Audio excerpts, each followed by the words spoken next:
Cherche refuge auprès d'Allah contre Satan le banni. Au nom d'Allah le tout miséricordieux, le très miséricordieux. Wassalamu alaikum wa rahmatullahi wa barakatuh mes frères et sœurs. J'espère que vous allez bien, Inch'Allah ta'ala. Donc vidéo concernant Abdelmonaim Boussena, sa vidéo sur Jésus, donc la fin de sa série en 3 épisodes. Donc ça c'est l'épisode 3. Judas a-t-il trahi Jésus? Point d'interrogation. Et là il a la prétention de dire la véritable histoire de Jésus. Donc numéro 3. Donc premièrement, on ne dit pas 3.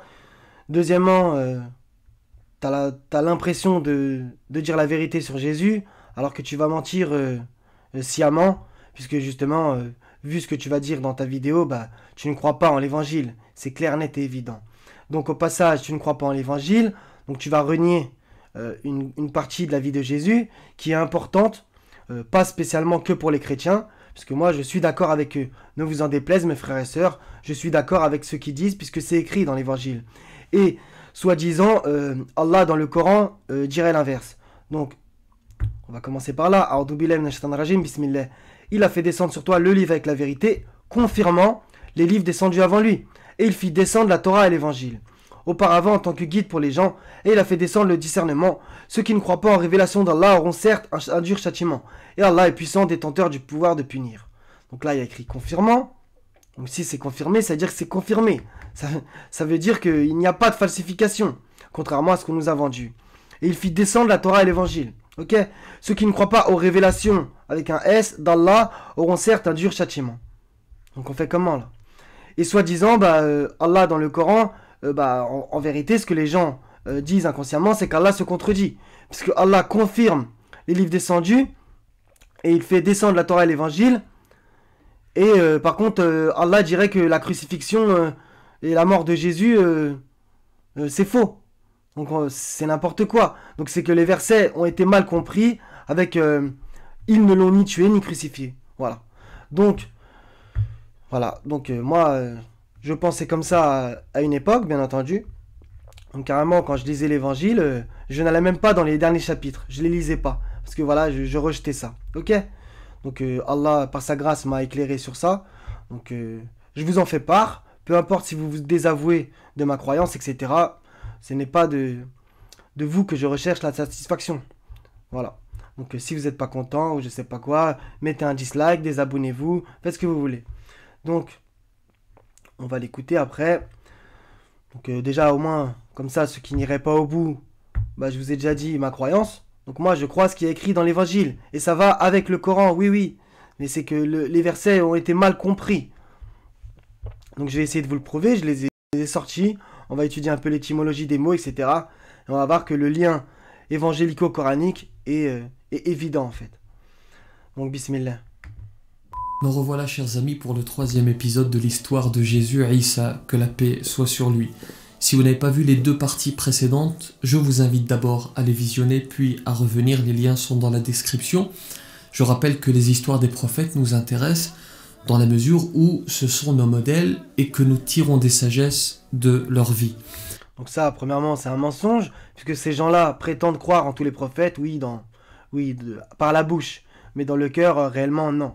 Puisque eux, ils suivent prétendument Mohammed, le Mohammed des hadiths, qui n'est pas le vrai Mohammed. Le Mohammed du Coran et celui des hadiths, c'est extrêmement différent. Le Mohammed des hadiths, c'est un personnage fictif, inventé, où on le calomnie, on lui crache dessus, etc., subliminalement, et dans un autre sens, on l'idolâtre. Donc voilà, c'est du grand n'importe quoi.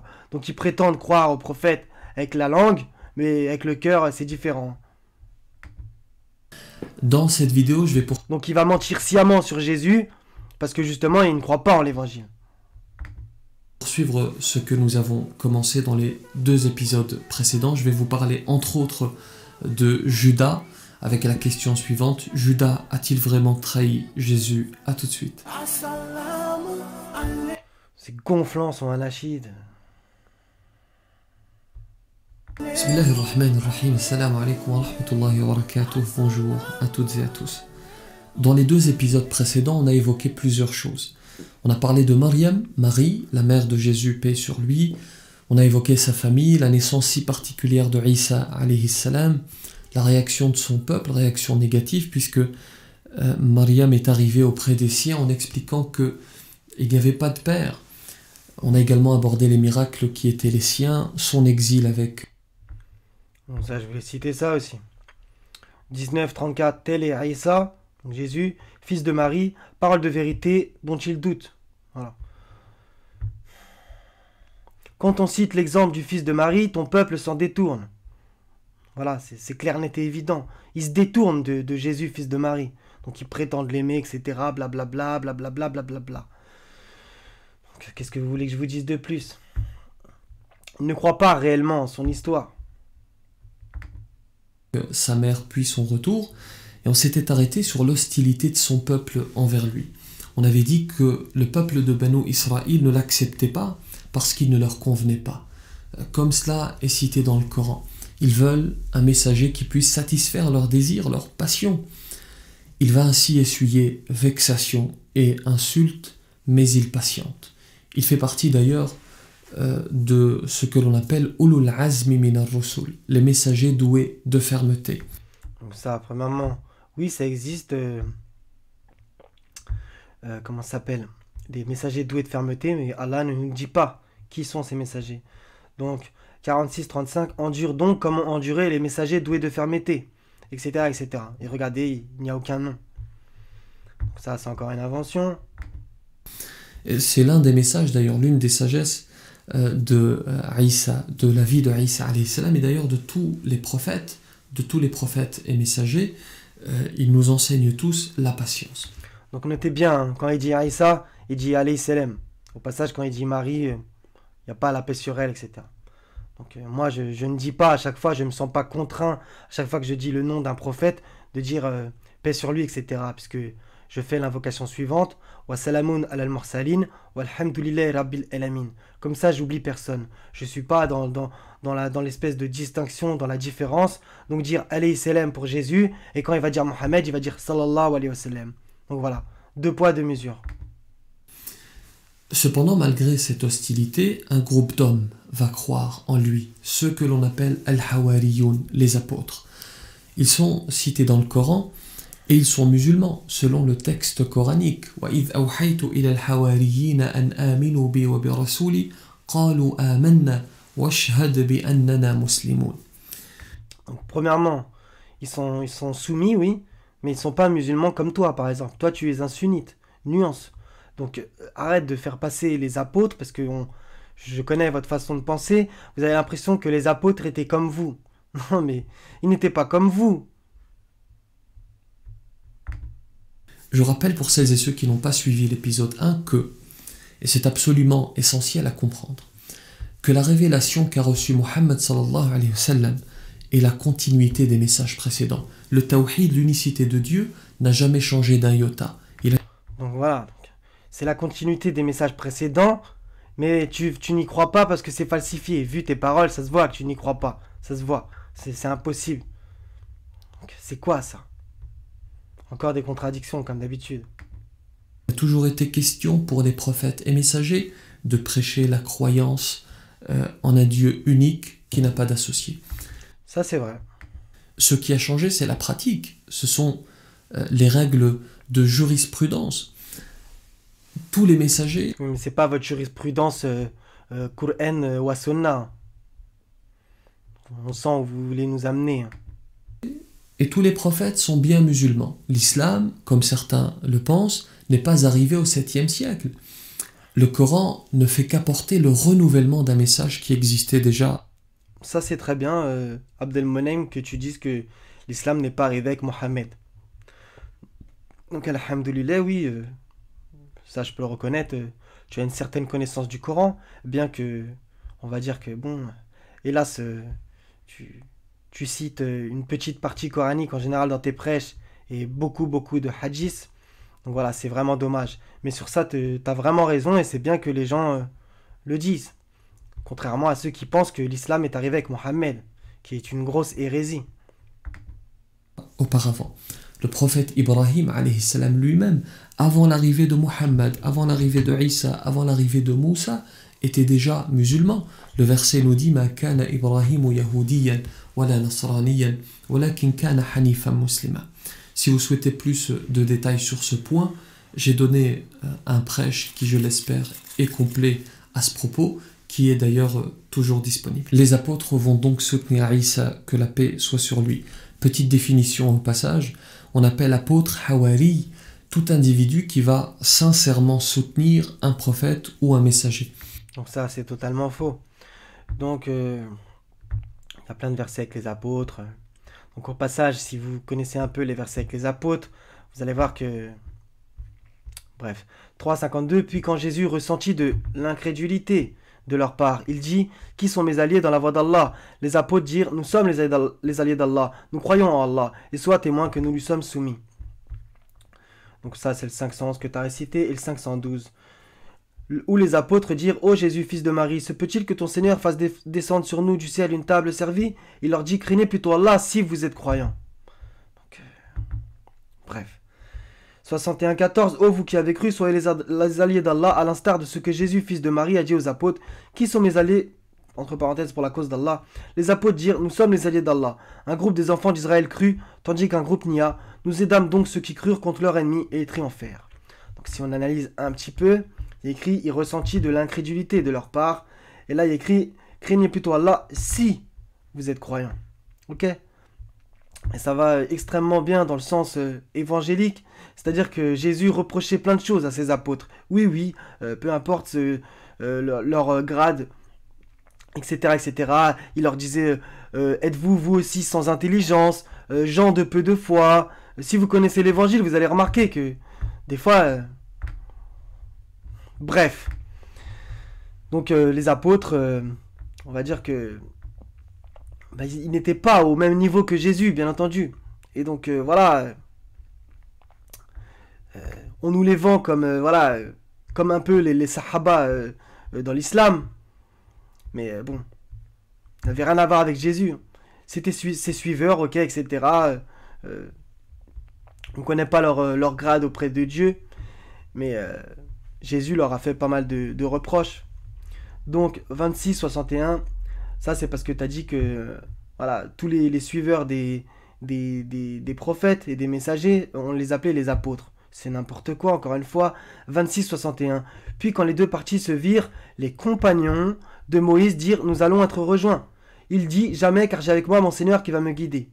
Au passage, on remarque quoi? Encore une fois, que les suiveurs justement de Moïse, regardez la différence de foi. Nous allons être rejoints. Eux, ils ont flippé, quoi, ils ont eu peur. Et lui, regardez la certitude, il dit, jamais, car j'ai avec moi mon Seigneur qui va me guider. Donc rien à voir. Donc on va voir c'est quoi le mot. C'est Ashabu Moussa. Donc voilà, il avait ce qu'on appelle des sahaba, ok? Il n'avait pas des apôtres, Moïse. Pareil dans le...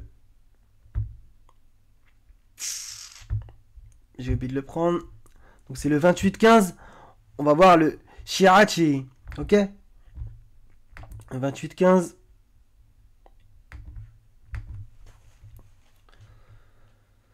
Donc c'est le mot shi'ati qui va revenir. Il entra dans la ville à un moment d'inattention de ses habitants. Il y trouva deux hommes qui se battaient. L'un était de ses partisans. Donc en fait de ses chiites. Oui, et justement les chiites, ils utilisent ce genre d'argument pour dire, vous voyez, Moïse avait des gens qui étaient chiites autour de lui, quoi, en gros. Il avait des chiites. Bref, du grand n'importe quoi, encore une fois. Pareil pour Abraham. Du nombre de ses coreligionnaires, certes, fut Abraham. On va voir le mot. C'est... Wa inna min shi'atihi la Ibrahim. Ok? Donc, Ibrahim aussi. Donc, c'était Noé, etc., etc. Du nombre de ses co-religionnaires, certes, fut Abraham. Ok? Donc, ça, je pense que c'était intéressant aussi à savoir. Par exemple, lors de la bataille des coalisés, le prophète Mohammed sallallahu alayhi wa sallam va dire... Vous avez vu la différence de salutation. À propos du compagnon Az-Zubayr, inna li kulli nabiyyin hawariyan. Chaque prophète a un apôtre et mon apôtre c'est Az-Zubayr. Donc encore une fable, ce personnage fictif, etc. Donc voilà. Donc on a vu que coraniquement les apôtres c'est les apôtres. Halas, c'est ceux de Jésus. Il n'y a pas d'apôtres pour les autres prophètes. Bref. Ceux de Jésus, les apôtres de Jésus, vont lui demander un miracle. Ils veulent que le Créateur, vous connaissez certainement le récit, c'est une sourate d'ailleurs, la sourate a pris le nom de ce récit. Ils veulent que le Créateur fasse descendre une table servie, une table garnie de mets, garnie de nourriture. les exégètes vont diverger à propos de la motivation de cette demande. Certains vont expliquer que les apôtres veulent par cela augmenter leur certitude en Dieu. D'autres disent en revanche qu'il y avait un doute dans leur cœur, dans le cœur des apôtres. Et c'est ce que justement on remarque. Ressenti de l'incrédulité, il leur dit si vous êtes croyants, etc., coraniquement, et même évangéliquement, voilà, combien de temps resterai-je avec vous, race incrédule et perverse, etc. Voilà, c'est gens de peu de foi, etc., etc. Donc ça va dans le même sens. Hein. Qu'ils avaient besoin de lever ce doute en assistant à un miracle. Et le divin va... On se comprenne, il ne s'agit pas de cracher sur les apôtres, c'est juste que textuellement c'est écrit noir sur blanc. Donc je ne vais pas être plus miséricordieux que Jésus lui-même. Donc Jésus a dit lui-même, voilà, gens de peu de foi, etc. Donc moi, je prends la parole de Jésus. S'il leur dit que c'était des gens de peu de foi, voilà, khlas. Répondre à cette demande et va faire descendre une table garnie de mets fabuleux. Le jour de la descente va d'ailleurs devenir un Eid, une fête, comme cela est indiqué dans le Coran. Donc ça, c'est quand même exceptionnel. Donc je t'avais justement repris sur la prétendue fête de la Eid, etc. Je t'avais fait une vidéo justement sur ça. Et je t'avais rappelé que la seule Eid du Coran, c'est celle pour Jésus. Donc ça, c'est quand même bizarre. Et regarde ce que tu vas dire après. Une fête qui sera célébrée par eux, par les apôtres, par ce peuple, et par ceux qui vont les suivre au travers des époques. Bien entendu, cette fête a été abrogée avec l'arrivée de Muhammad sallallahu alayhi wa sallam. Nous avons officiellement aujourd'hui 2 fêtes uniquement, que sont Eid al-Fitr et Eid al-Adha.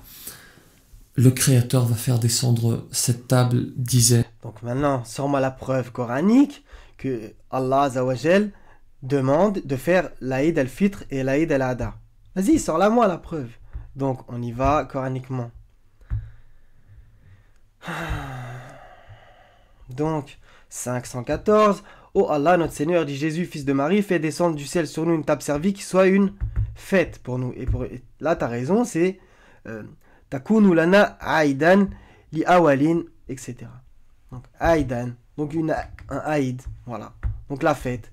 Donc la seule fête coranique, que tu le veux ou non, avec le mot Aïd, c'est celle de Jésus. Il y en a une deuxième, c'est 2059, et c'est la vôtre. C'est le jour de la fête. Alors Moïse dit, votre rendez-vous, c'est le jour de la fête, et que les gens se rassemblent dans la matinée. Donc ce n'est pas le mot Aïd, qu'on se comprenne.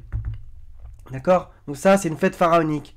Donc je vous invite à relire les passages autour et en dessous, quoi. Au-dessus et en dessous. Mais il va imposer une condition.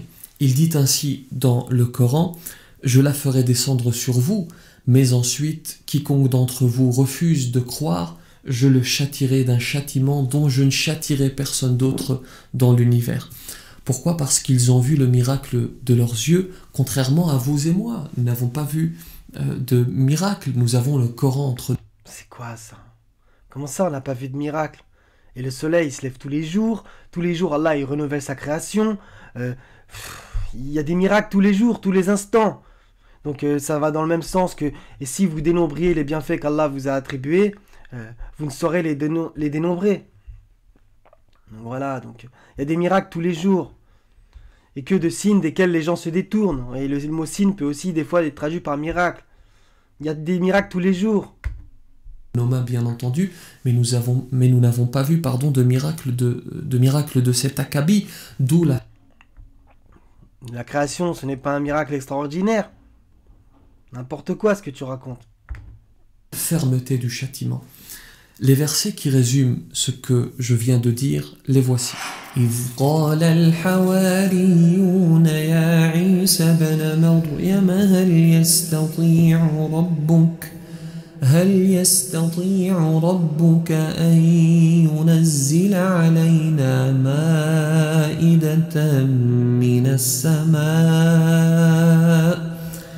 قال اتقوا الله إن كنتم مؤمنين قالوا نريد أن نأكل منها وتطمئن قلوبنا وتطمئن قلوبنا ونعلم أن قد صدقتنا ونكون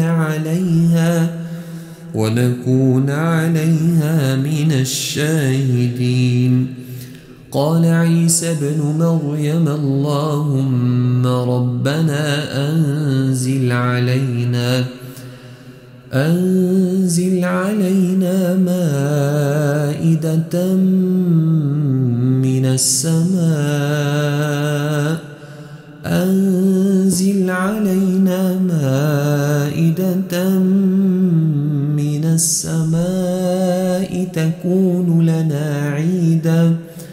تكون لنا عيدا لأولنا وآخرنا وآية منك وارزقنا وأنت خير الرازقين. قال الله إني منزلها عليكم فمن يكفر بعد منكم فإني أعذبه عذابا لا أعذبه أحدا من العالمين. Isa va recevoir l'Injil, l'évangile, qui confirme le message de la Torah, at-Tawrah, comme cela est indiqué dans le Coran. قال عيسى ابن مريم يا بني إسرائيل إني رسول الله إليكم مصدقا لما بين يدي من التوراة ومبشرا برسول يأتي من بعد اسمه أحمد فلما جاءهم بالبينات قالوا هذا سحر مبين. Ce qui arrive à Isa, paix sur lui, est analogue à ce qui va arriver à Muhammad sallallahu alayhi wa sallam. Ils sont tous deux qualifiés de sorciers. Ça, c'est quand même incroyable. Donc, tu nous cites ce verset justement qui va aller contre ta thèse. Donc, c'est une preuve contre toi. Donc, voilà, il y a écrit que la Torah est confirmée. Et on l'a vu dans le 3 et 4 que Allah a fait descendre la Torah et l'évangile. Donc, pourquoi tu n'utilises pas l'évangile pour prêcher sur Jésus? C'est dans l'évangile qu'il y a la majeure partie de son histoire. Ok, coraniquement, on a quelques indices, etc. Mais ça n'a rien à voir comparé à l'évangile. Donc, je comprends pas. Bref. Le peuple de Jésus va même écrire au royaume présent dans les alentours pour les monter contre lui.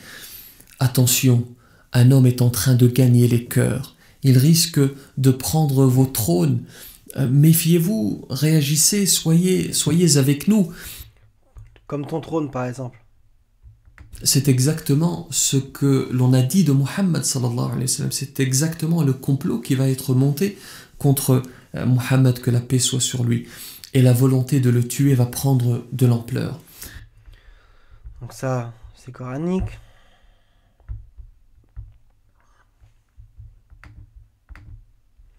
« 8.30, le moment où les mécréants complotaient contre toi pour t'emprisonner, t'assassiner ou te bannir, ils complotèrent. Mais Allah a fait échouer leur complot et Allah est le meilleur stratagème. » Donc tu as raison, il y a eu des complots contre ces deux prophètes messagers. Ce qui va suivre maintenant est rapporté par Ibn Abbas, radiyallahu anhuma. Voilà. Vous ne pouvez pas faire un prêche sans citer vos délires de prétendus sahaba, vos hadiths, vos savants, etc. C'est impossible pour vous, c'est impossible. À la limite, tu t'accrocherais que au Coran, dans le sens que voilà, tu raconterais l'histoire de Jésus selon ce que tu as compris coraniquement. Je pourrais pas t'en vouloir, parce que bon, voilà, on nous a aussi vendu le fait que voilà, la crucifixion c'est du mensonge, etc., etc. D'accord, parce que justement les versets ont été mal compris. Mais toi, c'est sans cesse, tu ne peux pas citer que la parole de Dieu. Donc à la limite, tu aurais ton avis selon ce que tu as compris de la parole de Dieu, je pourrais pas t'en vouloir et je ferais peut-être même pas de vidéo contre toi. Mais toi, c'est sans cesse la parole des humains. Donc reviens aussi à l'évangile si tu veux connaître vraiment l'histoire de Jésus. Et si Allah confirme l'évangile, il ne peut pas, dans d'autres versets, dire que l'évangile, bah voilà, serait falsifié, ça va de soi. S'il proviendrait d'un autre qu'Allah, tu y trouverais maintes contradictions. Et est authentique, comme ce qui a précédé d'ailleurs. Authentique. Alors qu'il est avec 12 de ses apôtres dans une maison, il est conscient. Donc, Ibn Abbas ou je sais pas qui, comment ils peuvent savoir que Jésus avait 12 apôtres, hormis avoir lu l'évangile, justement. Donc tu m'expliques ça. Ce n'est pas écrit qu'il y avait 12 apôtres dans le Coran. Donc comment ils ont su ça? Bah forcément en lisant l'évangile. À la limite, au moins ils ont fait cet effort. Contrairement à vous, sûrement. Que ses ennemis sont à ses trousses, voire à sa porte. Et c'est maintenant que la question de Judas va se poser. Est-ce qu'il a réellement trahi Jésus contre une bourse d'argent comme ce que l'on entend depuis toujours? C'est ce que l'on entend, c'est la version que l'on entend depuis. Non, c'est pas une version que l'on entend, c'est écrit textuellement dans l'évangile. Nuance. Donc on se la ferme, désolé d'être un peu cru, mais voilà, c'est écrit dans le texte. Et toujours, en tout cas, la réponse elle est celle-ci. Ibn Kathir, l'exégète que vous connaissez toutes et tous, l'exégète émérite que vous connaissez toutes et tous. Pourquoi là t'as un grand sourire, des yeux qui s'émerveillent devant ces gens-là? A fait une recherche à ce propos, vous avez la source qui apparaît, et il semblerait que Judas, que l'on appelle en arabe Yahuda ou Zakaria Yuta, il semblerait qu'il aurait effectivement accepté de livrer Jésus, de livrer Isa alayhi salam contre 30 dirhams. D'accord. Donc, franchement, on est vraiment chez les oufs.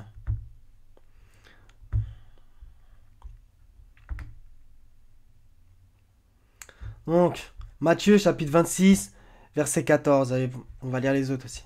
Donc, n'en déplaise à certains. Alors, l'un des 12, appelé Judas Iscariote. Ça, c'est une traduction exprès. Ils ont mis Iscariote, parce que comme ça, on comprend pas c'est quoi. C'est Judas le sicaire. Allez voir c'est quoi les sicaires. C'était une secte, etc. qui faisait des crimes. Mais bon, ça, on veut pas nous le dire. Puisque justement, on attribue les attentats qu'aux 10 musulmans. Encore un autre sujet, mais il fallait vous le dire. Judas le sicaire alla vers les principaux sacrificateurs et dit « Que voulez-vous me donner et je vous le livrerai ?» Et ils lui payèrent 30 pièces d'argent. Tiens, depuis ce moment, il cherchait une occasion favorable pour livrer Jésus. Donc, ton Ibn Abbas, Ibn Kassir, ton Ibn je sais pas quoi, où est-ce qu'ils ont pu trouver le chiffre 30, si ce n'est dans l'évangile, et le chiffre 12 pour 12 apôtres? Donc ils ont lu l'évangile, c'est évident. Donc 30 pièces d'argent. Où est-ce que tu vois écrit 30 dirhams? Où?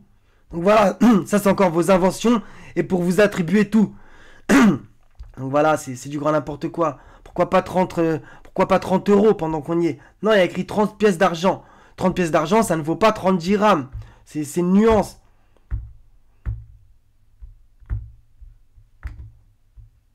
Le plan était le suivant, il entre dans la maison et il fait la bise et il embrasse Isa alayhi salam pour que ses ennemis puissent l'identifier. Donc ça, c'est du n'importe quoi. Il entre dans la maison et il lui fait la bise.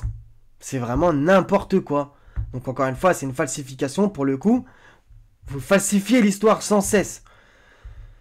Donc voilà, le premier jour des pains sans levain, les disciples s'adressèrent à Jésus pour lui dire « Où veux-tu que nous te préparons le repas de la Pâque ?» Il répondit « Allez à la ville chez un tel et vous lui direz, le maître dit « Mon temps est proche, je ferai chez toi la Pâque avec mes disciples. » Les disciples firent ce que Jésus leur avait ordonné et ils préparèrent la Pâque, etc. etc. Ils ont mangé ensemble. Jésus dit « Je vous le dis en vérité, l'un de vous me livrera. » Donc c'est le tableau qu'on appelle la scène, etc. Donc le dernier repas de Jésus. Ils furent profondément attristés et chacun se mit à lui dire « Est-ce moi, Seigneur ?» Et il répondit « Celui qui a mis avec moi la main dans le plat, c'est celui qui me livrera. Le Fils de l'homme s'en va selon ce qui est écrit de lui. Mais malheur à l'homme par qui le Fils de l'homme est livré. Mieux vaudrait pour cet homme qu'il ne fût pas né. » Judas, qui le livrait, prit la parole et dit « Est-ce moi, Rabbi ?» Jésus lui répondit « Tu l'as dit. » Pendant qu'il mangeait, Jésus prit du pain et après avoir rendu grâce, il le rompit et le donna aux disciples en disant « Prenez et mangez, ceci est mon corps. » Il prit ensuite une coupe et après avoir rendu grâce, il leur donna disant « Buvez-en tous, car ceci est mon sang, le sang de l'alliance, qui est répandu pour plusieurs pour la rémission des péchés. Je vous le dis, je ne boirai plus désormais de ce fruit de la vigne, jusqu'au jour où j'en boirai de nouveau avec vous dans le royaume de mon Père. » Ok? Donc ça, c'est la scène. Donc, allez savoir si c'est ça, la table servie dont Allah parle, ou si c'est une manière beaucoup plus, pour le coup, spirituelle, parce que bien entendu, il y a des miracles physiques, mais il y a aussi plein de choses spirituelles coraniquement. Tout n'est pas littéraliste.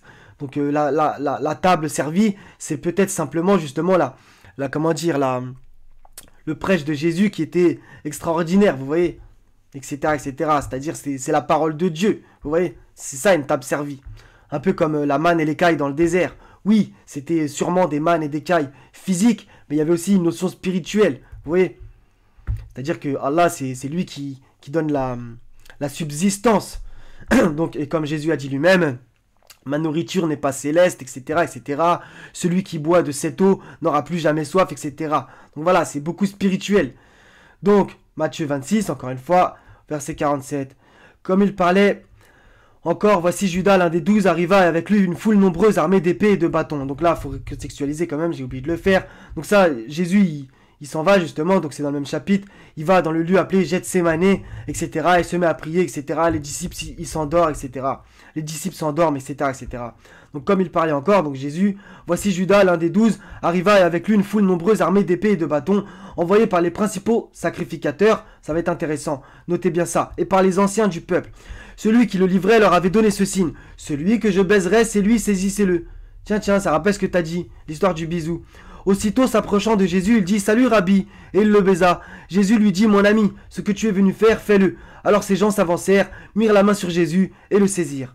Donc il y a bien l'histoire du bisou, donc ça il l'a lu forcément dans l'évangile, mais par contre le délire que c'était dans une baraque, c'est n'importe quoi. Ils étaient dehors au jardin de Gethsémanée. Voilà. C'est vraiment une falsification incroyable de l'histoire de Jésus et tu prétends raconter la véritable histoire. Alors que évangélico-coraniquement, t'inquiète pas, on a l'histoire parfaite. La recherche d'Ibn Kathir nous amène donc à penser cela, à penser que c'est bien Judas qui a trahi. Petite précision. On n'a pas besoin de Ibn Kathir, c'est écrit direct dans l'évangile. Tout de même, Ibn Kathir dit à la fin de sa recherche « Wallahu a'lam » et Allah c'est mieux. Revenons maintenant. Donc, je veux bien qu'on dise tout le temps Allah c'est mieux, Allah sera toujours mieux, Allah c'est tout. Mais là, pour le coup, c'est écrit textuellement. Donc voilà, point. Maintenant, à notre récit. Sachant qu'ils sont à proximité de lui, Isa alayhi salam va demander à l'un de ses apôtres de se faire passer pour lui. Voilà, donc ça c'est la fable que vous nous avez sortie pendant des lustres. Donc l'histoire de, voilà, c'est un personnage qui s'est mis sur la croix, etc., etc., qui va encore une fois contre l'évangile. Et du coup, on a un gros problème avec les chrétiens, on n'arrive pas à s'entendre sur cette chose. Et ça nous divise, encore une fois. Alors que si on reconnaissait qu'on avait mal compris les versets coraniques durant des siècles, et que du coup, on fait dire à l'évangile que c'est un mensonge, au passage, on renie une partie de la vie de Jésus, ce qui est très grave.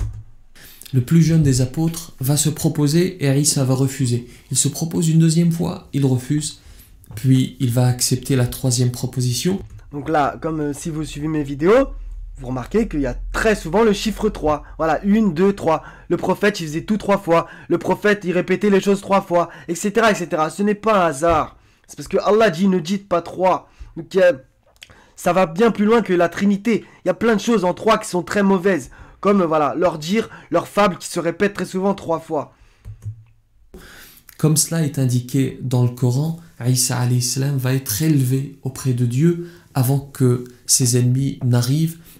Donc ça, ce n'est pas écrit dans le Coran, ce que tu dis. Ça, c'est ton interprétation des versets coraniques qui te fait dire ça, mais principalement avec tes fables, l'histoire du personnage remplacé, etc. Ça vient de nulle part, ça. Ce n'est pas écrit dans le Coran. Donc tu vas encore une fois fractionner les versets, comme on va le voir juste après, et donc faire dire à Allah ce que Allah n'a pas dit. Avant que ses ennemis n'entrent dans la maison. Et le Créateur va faire en sorte que le jeune homme qui s'était proposé pour le remplacer, il va faire en sorte que ce jeune homme prenne l'apparence exacte de Jésus alayhi salam. Donc ça vient d'où ça vient de vos passions. Donc je vais vous prouver que coraniquement, tout colle. Sauf si on comprend mal les versets. Là oui, on va se bloquer, se braquer. Donc lui, ouvrez bien vos oreilles, c'est donc lui qui va être arrêté, crucifié, tué. Voilà l'une des divergences majeures que nous avons avec les chrétiens. Nous, musulmans, sommes certains que Isa alayhi salam n'a pas été crucifié, mais qu'il a été élevé auprès de Dieu. Donc je vais te montrer que Isa a été arrêté, crucifié, mort, ressuscité et ensuite élevé au ciel. Oui, oui. Parce que même dans l'évangile, c'est écrit. Dieu dit dans le Coran. Et dans le Coran, c'est confirmé. Oui, oui, n'en déplaise à certains. Je vais vous le prouver, Inch'Allah. وَمَا قَتَلُوهُ وَمَا صَلَبُوهُ وَلَكِنْ شُبِّهَ لَهُمْ. Ils ne l'ont ni tué ni crucifié, mais ce n'était qu'un faux semblant. Donc voilà. Donc vous voyez comment il agit? Là, il a cité qu'une petite part du verset. Et vous allez voir, ça a son importance. Donc on va y aller tout de suite, parce que franchement, c'est des manipulations grotesques qu'ils ont fait pendant des siècles. C'est vraiment un scandale. Donc on va aller en arabe, si je l'ai sorti. Donc voilà, donc c'est le 457 qui vous a sorti. Regardez ce qu'il va sortir lui. Il a sorti ça. Il a sorti que cette partie du verset, je ne sais pas si vous voyez bien. Wama kataluhu, wama salabuhu, walakin shubiha lahum. Ok? Mais il a oublié tout ça avant. Wa qawlihim inna katalna al-masih Isa ibn Maryam rasulullah wama kataluhu, wama salabuhu, walakin shubiha lahum.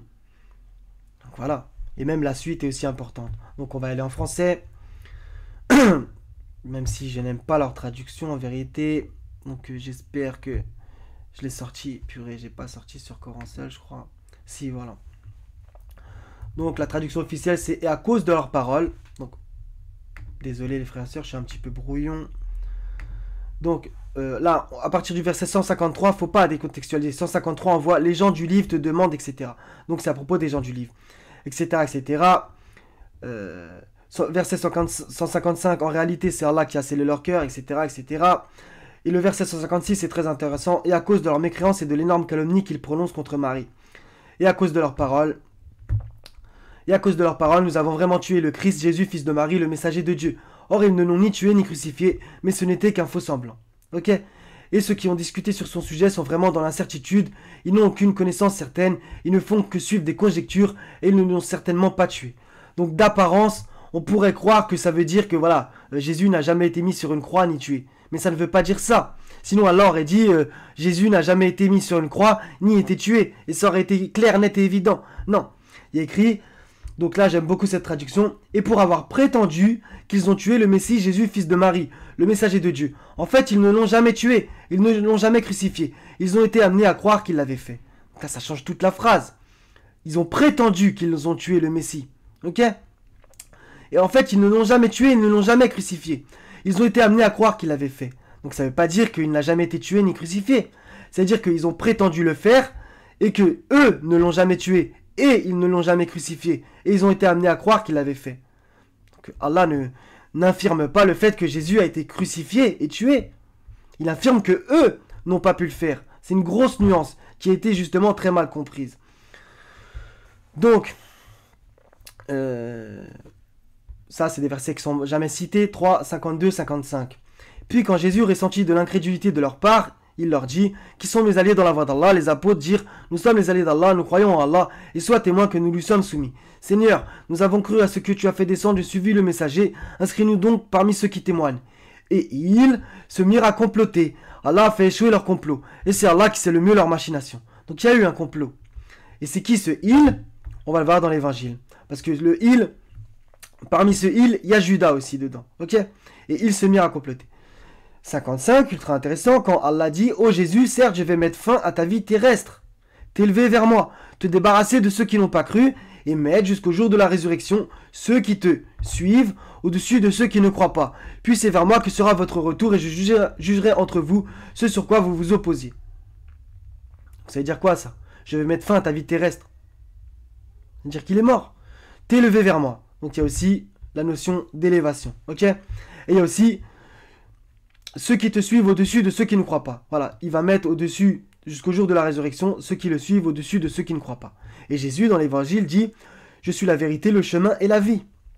Donc si vous voulez vraiment suivre Jésus, attachez-vous à l'évangile. Hein. Moi, je vous le conseille.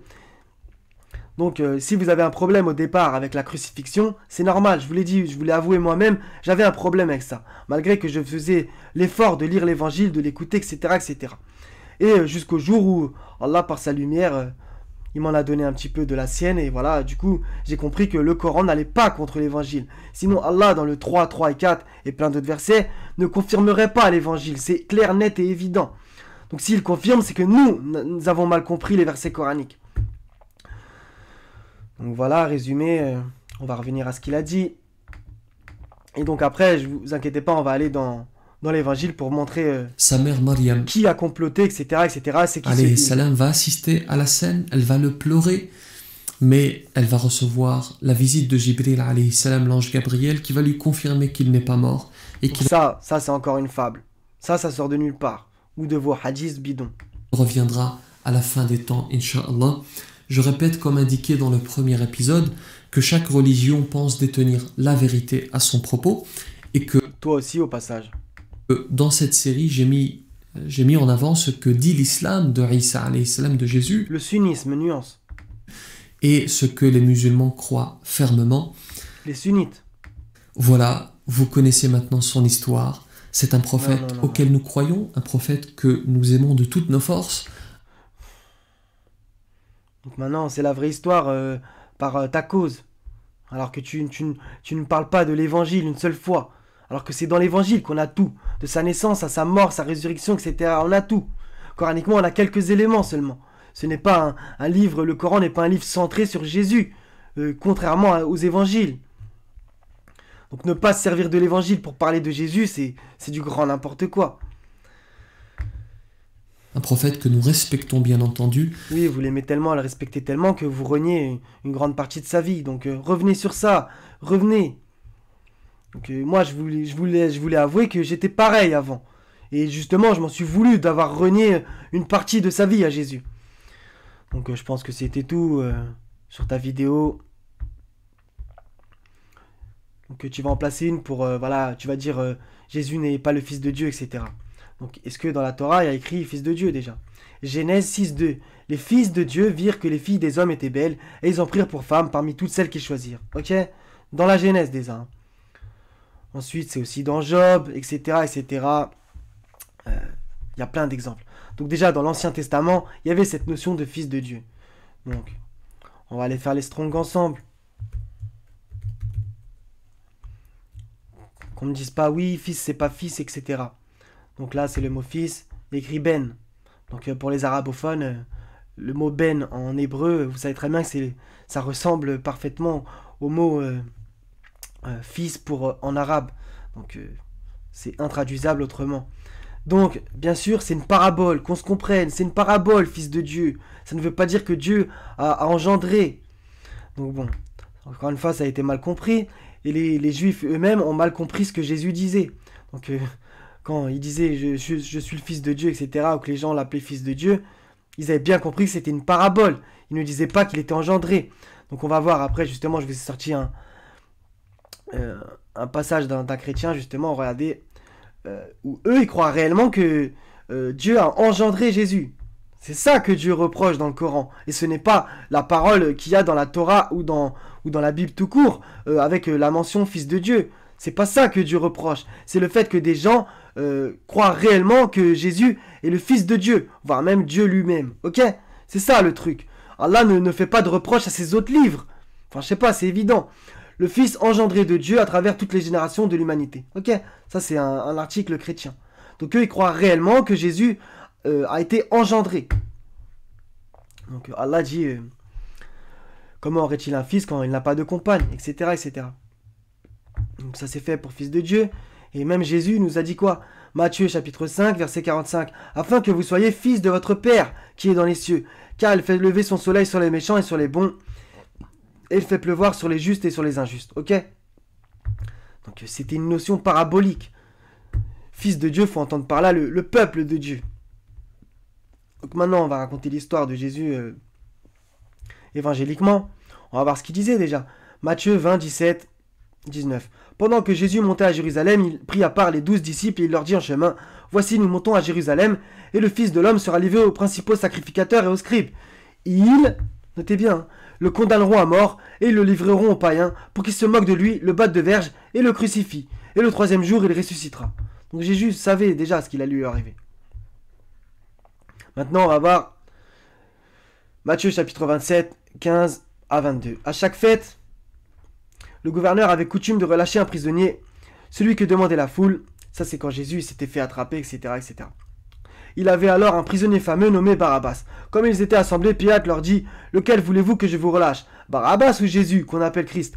Car ils savaient que c'était par envie qu'ils avaient livré Jésus.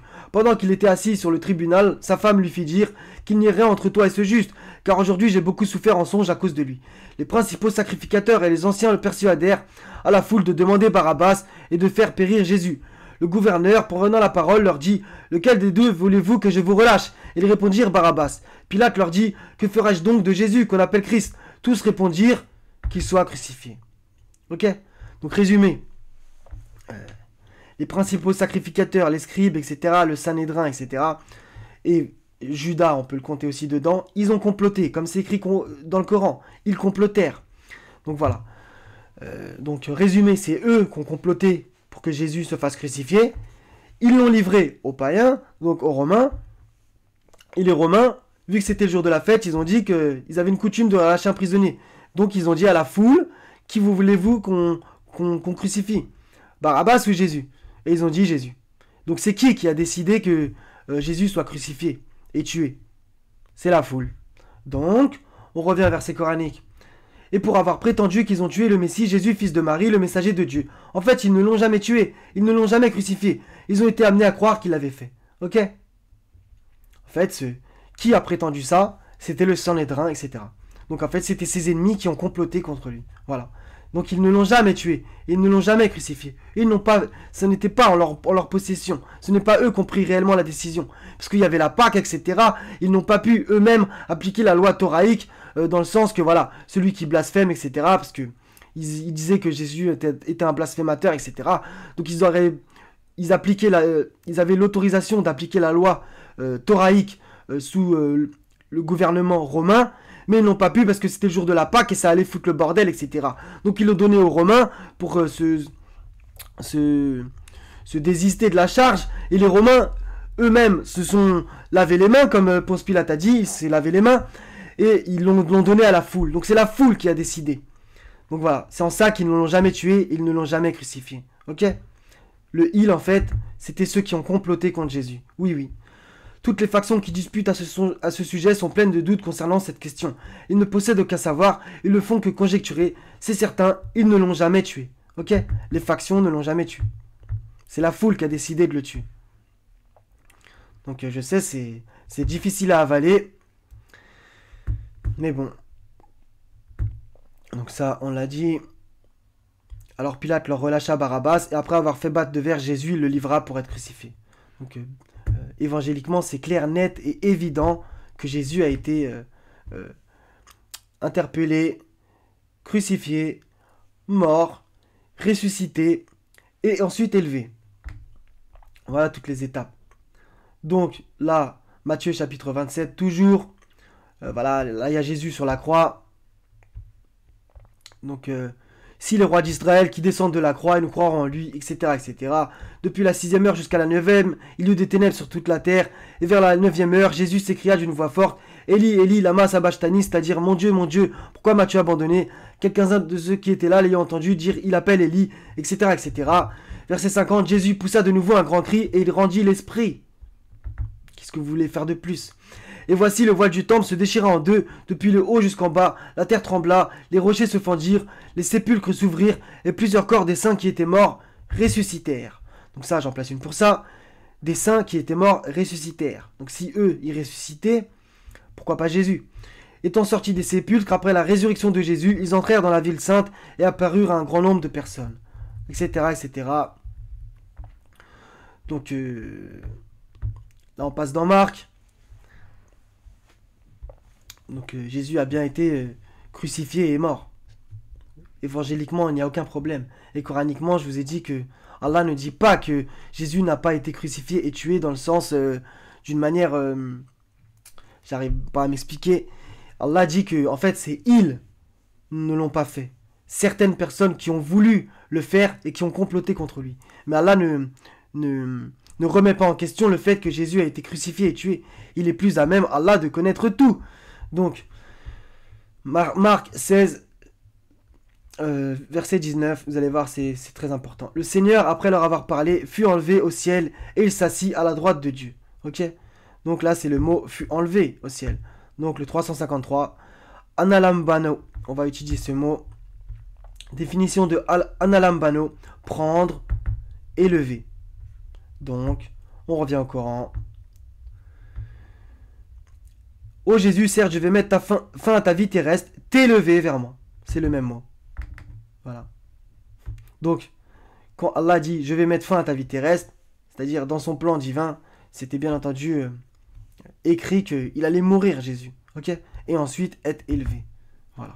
Donc, il n'y a aucun problème. Donc, il y a même des gens qui ont étudié cette phrase avec le mot mettre fin à ta vie terrestre. C'est sans appel que Jésus est mort. C'est sans appel. Donc, ça on a étudié.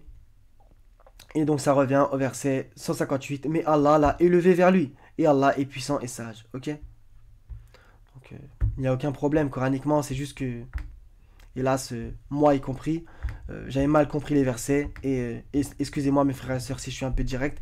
Mais vous avez sûrement mal compris les versets. Et vous faites du coup dire au Coran que, au final...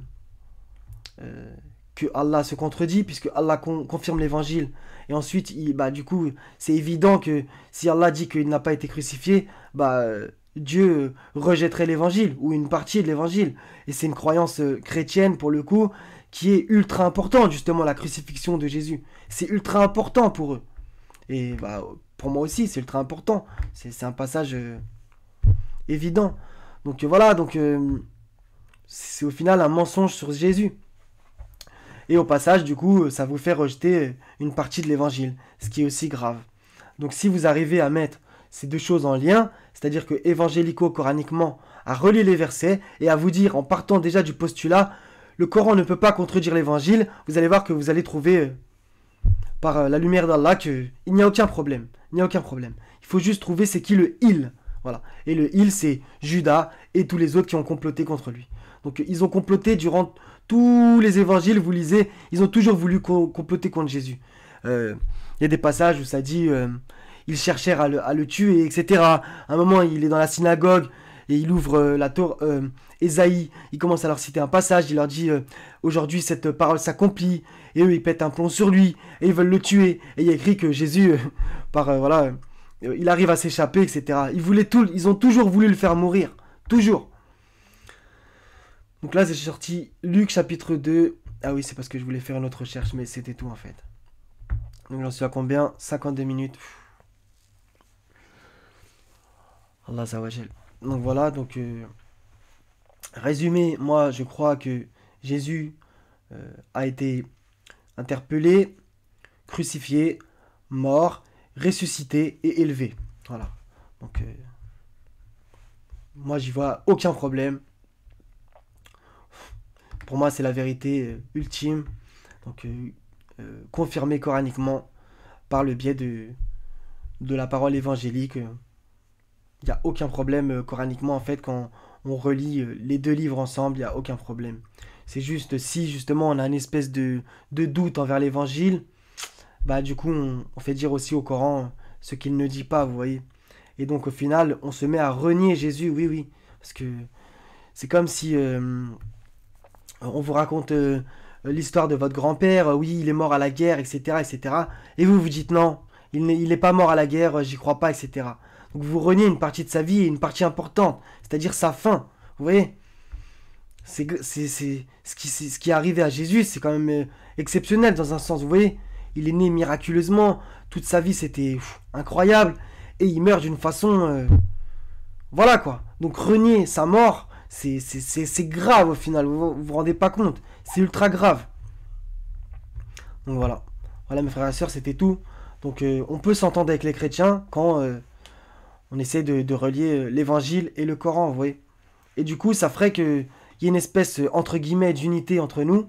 Même si, bien entendu, pour énormément de chrétiens, ils ont une croyance dévoyée. C'est-à-dire qu'ils placent Jésus comme divinité, ou alors, comme on l'a vu...